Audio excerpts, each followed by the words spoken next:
Welcome to this week's edition of the Dakota Angler 2-Minute Fishing Report. Well, I hope all of you had a fantastic 4th of July, at least a safe one, and were able to spend some time with family and friends. I know we did as well, and thanks for all of you stopping by here at the store and wishing us all a happy 4th as well. But again, I hope all of you had a great time. Mother Nature cooperated with us for the most part, a little bit steamy in some areas, and that made a lot of people rethink their plans, basically. Go out in the morning and be off the lake by mid-afternoon to avoid the main heat of the day. But a lot of people had some success around the area, especially up in the northeastern part of the state. The lakes that produce walleyes this past week included basically the same that we've been talking about. They include Waubay, Bitter. Those are the two main lakes right now. Opitz, Lynn, Hazelton, Goose, a few being caught at Reed, also Dry Lake by Clark, Big Stone, Indian Springs, and then also Minnewaska. Down the southeastern part of the state, the two lakes that attracted a lot of people were Thompson and Ponson, not only because of the fish activity, but also a lot of people doing other 4th of July activities, if you know what I mean. Other lakes included Dry Lake by Willow Lake, Sinai, Spirit, Whitewood, 81 Ponds, Madison, North Island, and then Twin. And remember, Twin is the trophy lake. The Missouri River continues to do quite well. It seems like the smaller size fish have been more prolific than what the larger size has been lately. But again, guys are still catching plenty of fish. How are they doing it? Well, a lot of people, again, as I mentioned last week, have transitioned into more of a summer type of presentation, pulling crankbaits, covering a more body of water, and looking for those more active fish and also the larger fish.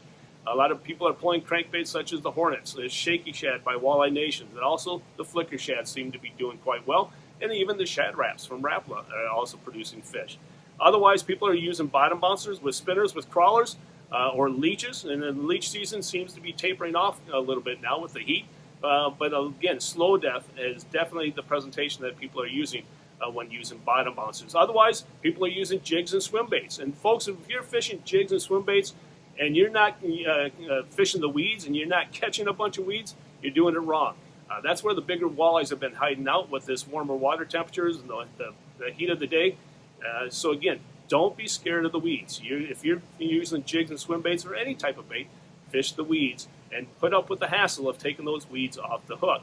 And then also the people are beginning to snap jig and looking for that different type of presentation. And we'll talk about that in the next half of Todd's Tackle Tips. So again, keep that in mind the upcoming week. In this week's edition of Todd's Tackle Tips, we're going to talk about snap jigging, but what we're going to do differently this time, we're going to talk about the 3 most popular lures that people use when snap jigging and what makes them different. Plus, what we'll also do is I'll provide you a QR code down the bottom of the video and that you can scan it. Just take a photo of that and it will take you to the direct link where you can buy each one of these different lures to use this summer when you're snap jigging. So let's start by first talking about the jigging wrap from Rapala. That's probably the most popular and it's been around the longest. What makes it unique is the fact that it has a front hook to it, where the other ones really don't. The Hyper Rattle does, but we'll talk about that later on. But it has a front hook, and also it comes in a number of different colors, plus 4 new colors this year. And the most popular sizes that people use for snap jigging will be sizes 7 and 9. The second one, the Moonshine Shiver Minnow, probably one of the more up-and-coming baits. It's been around for a little while, and what makes it unique is that it does not have a front hook to it. It also comes in more colors that glow, and that makes it, honestly, one of the more productive baits this time of year when the lakes start to bloom. So again, the glow colors will be a little bit more productive. Also, it has a unique bait shape to it, a little bit more of a curve or an arc to it that you would expect from bait. So again, that's what makes the Shiver Minnow so unique. And what the 2 most popular sizes that people use this time of year is going to be the 2.5 and 3. And then finally, the Acme Hyper Rattle. That's gotten a lot of publicity from Tom Boley. Thanks, Tom Boley. But again, what makes the Acme Hyper Rattle so unique is that it rattles. It's nothing really more unique than that. Also, the tail doesn't seem to break as often as some of the others. Not as long. And also, the profile is a little bit more thicker than longer. So we'll keep that in mind. And then the 2 most popular sizes that people use are the 50 and 60 millimeter.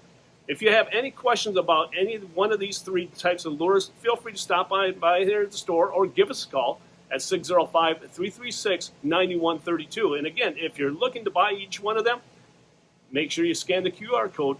And again, we appreciate you watching. If you have questions, stop on by. Now it's time to take a look at a few photos that you sent in to me this past week.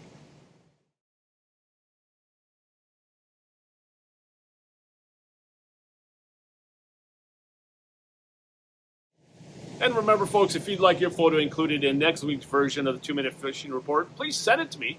Send it to Todd at dakotaangler.com or post it to our Facebook wall. And before we end this week's report, I want to remind you of a couple of things. First off, if you're looking for the latest happenings here at the store, make sure you follow us on social media. It's a great way to stay up to date with all the occurrences here at the store, all the sales. Our Facebook feed is fantastic, as well as Instagram, Twitter, and then also Snapchat. And speaking of that, we're announcing next week the latest contest for the month of July, dealing with our custom Salmo Hornets. So again, if you don't have any of our custom Salmo Hornets, make sure you stop on by to prepare for the upcoming contest for the month of July. Well, folks, that's this week's version of the 2-Minute Fishing Report.